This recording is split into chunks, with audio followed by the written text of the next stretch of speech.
Coming to you, IT sector पर आपसे एक टेकअप जानना चाहेंगे।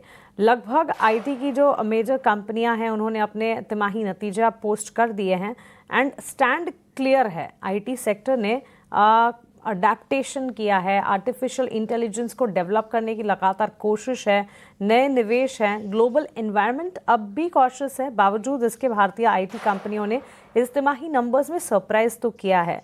Steady growth, AI, digital transformation leading the way ahead. Reaction की अगर बात करें, रेजिलियंस काफ़ी हद तक है और टैलेंट और ट्रांसफॉर्मेशन पर भी कंपनियां फोकस कर रही है। एट्रिशन जो कि एक बड़ी समस्या थी, वहां पर भी प्रॉब्लम थोड़ी सी कम होती ज़रूर नजर आई है।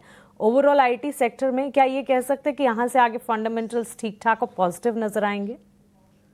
तो जिस तरह से हमें लगता है कि आई थिंक जिस तरह से सेटअप बना हुआ है और हम लगातार कई बार डिस्कशन में भी हमारा बात हुआ है कि जिसमें जिस तरह से आईटी कंपनीज है, आई थिंक दो पहलू है। एक obviously as you rightly said the adaptations of AI और स्पेंडिंग ऑन एआई, और जिस तरह से कई क्षेत्रों में डिस्ट्रप्शन भी आ रहा है तो इन टर्म्स ऑफ आईटी कंपनीज के अंदर, तो एक महत्व का रहेगा। सेकेंडली अब बात करो तो overall growth and numbers perspective in terms of the IT companies के अंदर, तो हमें लग रहा है कि जिस तरह से नंबर्स आते हुए देखने को मिला है तो लार्ज कैप कंपनीज के अंदर आई थिंक मोर और less flattish kind of numbers आते हुए देखते हैं, और बाजार जो प्रीमियम देता है या पी देता है वो ग्रोथ पे देता है। इसीलिए हम देख रहे हैं कि लास्ट 2 सालों से आईटी कंपनीज लगातार अंडर परफॉर्मेंस रहे हैं, एटलीस्ट लार्ज कैप कंपनीज के अंदर।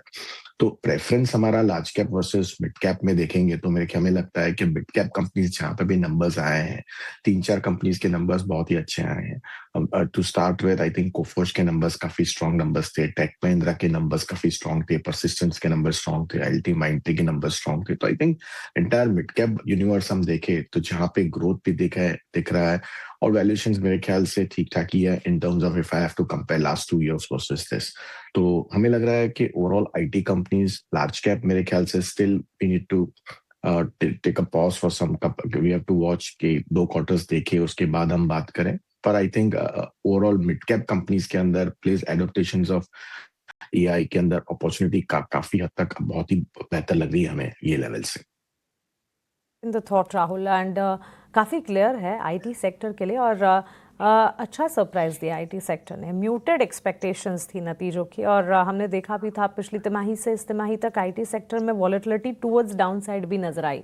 इसी को ध्यान में रखते हुए नतीजे जब आने वाले थे, रिजल्ट सीजन की शुरुआत हुई, तब हमारे अनुमान ये थे कि शायद इतने बढ़िया नंबर्स ना आए और म्यूटेड सेट नजर आए, लेकिन आईटी सेक्टर ने अच्छा सरप्राइज दिया है और पॉजिटिविटी और इनफैक्ट एंट्री अपॉर्चुनिटी के लिए एक्सपर्ट्स लगातार नतीजों से पहले भी हमारे आपको बता रहे थे कि आईटी सेक्टर में अगर एंट्री करना है भी और अगर आईटी सेक्टर को चलना है तो वो मिड कैप आईटी प्लेस से ही चलना शुरू होंगे, और ऐसा ही कुछ हुआ। लार्जर आईटी प्लेस के भी नंबर्स अच्छे आए हैं, लेकिन मिड कैप आईटी प्लेस जो हैं वहां से कन्विक्शन और तेजी की तरफ आगे बढ़ता हुआ सेक्टर दिखेगा ज़रूर, और लार्जर आईटी प्लेस भी इवेंचुअली इसमें आगे रिस्पॉन्स देंगे ही देंगे। नतीजे तो अच्छे रहे ही हैं, लेकिन चलिए इस सेक्टर पर बात करने के साथ